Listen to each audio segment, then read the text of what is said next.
Vamos lá, manda bala.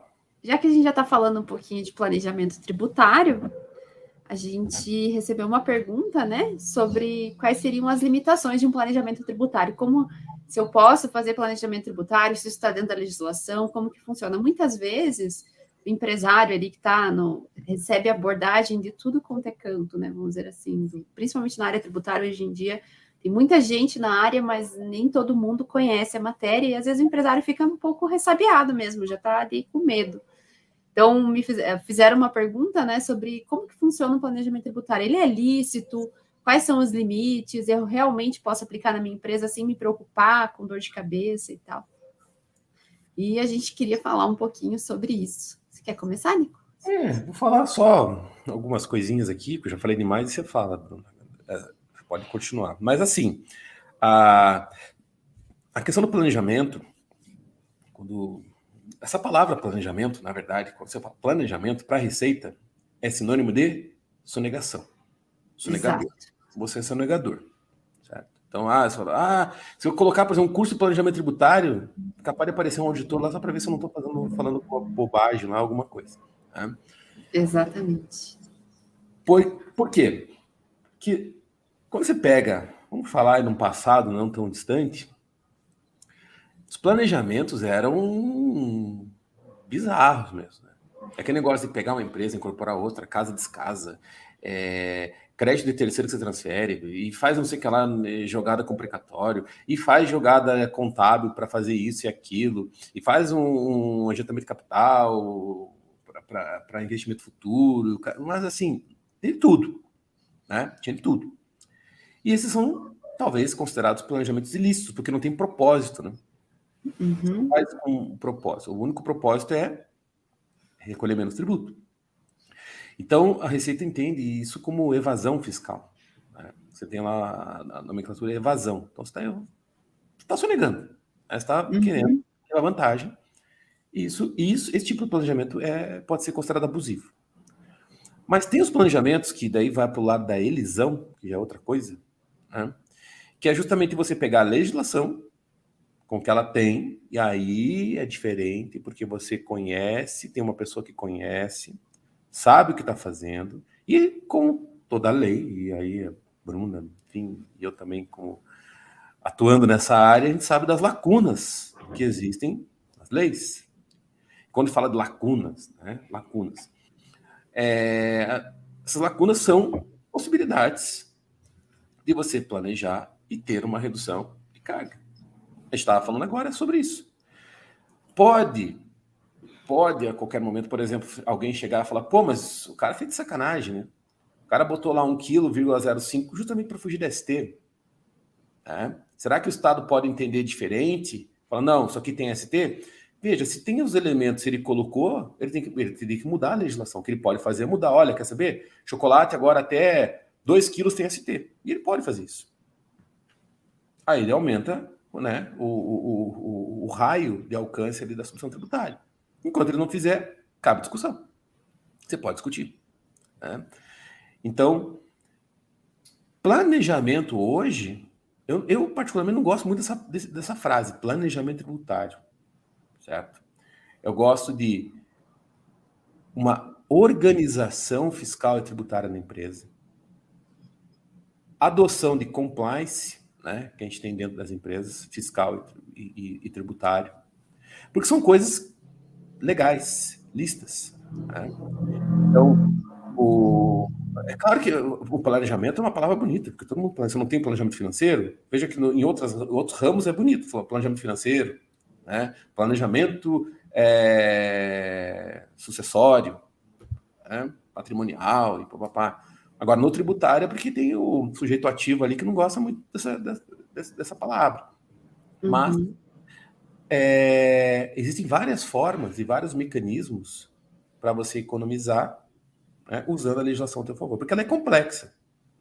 Então, se eu conhecendo ela nas minúcias, você consegue extrair coisas boas. Né? E a contabilidade é uma ferramenta importantíssima, desde que ela seja feita de forma coerente.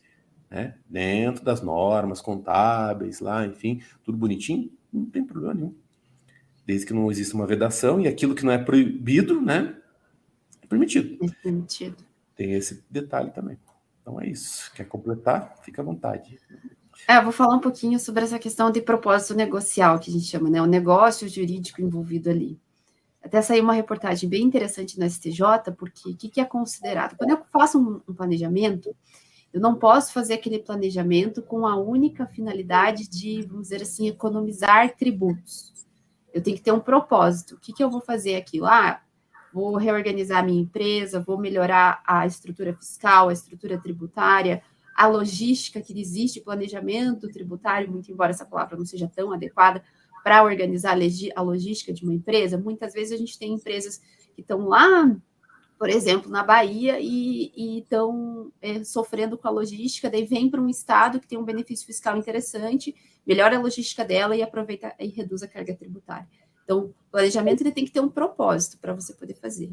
E aquilo que o Nicolas falou, ele não pode ser uma fraude contra a Receita Federal, nem uma simulação, não se pode ter um planejamento tributário no papel e na prática não acontecer. Por exemplo, eu tenho uma empresa no Espírito Santo que vende para não contribuintes que tem um benefício fiscal interessante. A empresa realmente deve existir no Espírito Santo, porque é uma materialidade.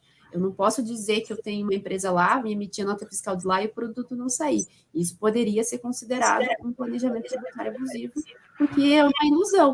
Não existe aquilo que você está dizendo para a Receita Federal que está acontecendo, ou para a Receita Estadual nesse caso. Então, a gente tem que tomar cuidado nesse ponto.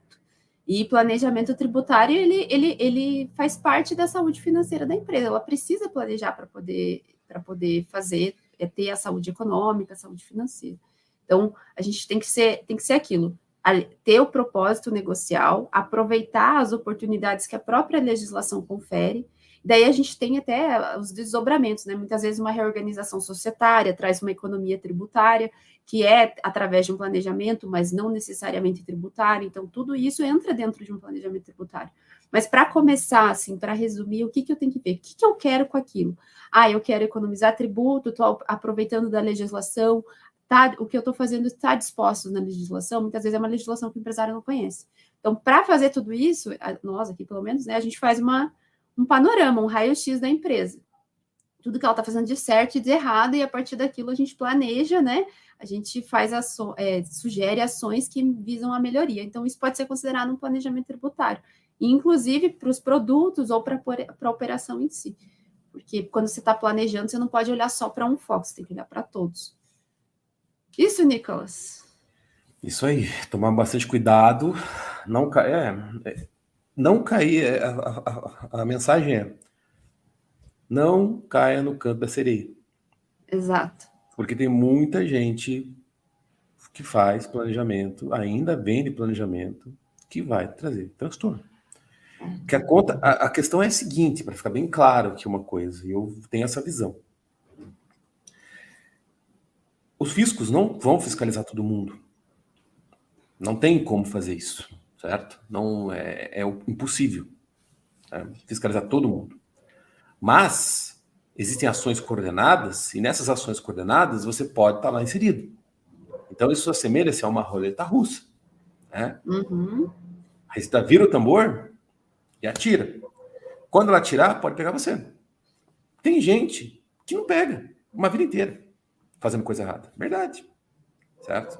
Mas aí você tem que saber, né, se você está disposto a viver nessa emoção aí de estar fazendo uma coisa que não tem propósito, que é ilícita, e que você vai dormir bem. Se você está tranquilo, beleza. Eu não ficaria. Deus o livre. Se eu soubesse que a qualquer momento eu posso acordar e naquele dia eu receber lá uma notificação, né, altíssima, essa semana teve um colega ali que falou, naturalidade, assim, tô com um problema com a Receita Federal. Pois é. Mas qual que é o teu problema? R$1,5 milhão. Eu não estava nem dormindo mais. Dormindo, né? E só está crescendo, né? E ali envolvia até questão de fraude mesmo. Tava com já questão criminal também. Né? E tem isso aí também, é outro problema. Já tinha sido até, a Polícia Federal já tinha chamado o cara, Polícia Civil, chamado ele, crime, como se fosse um crime, né, financeiro lá, que o negócio era barra pesada, que ele tinha, né, supostamente se envolvido ali. E era um contador também. Um contador que tinha criado um planejamento, ofereceu, vendeu isso e estava lá. Esse é um grande perigo. Então, cuidado aí com o que se faz, porque veja o que aconteceu, girou a roleta para pegar. E veja, coisa boa, imposto de renda é pessoa física, tá? É isso que eu tô falando, né? Pessoa física. Deu um rolo lascado. Então, cuidado.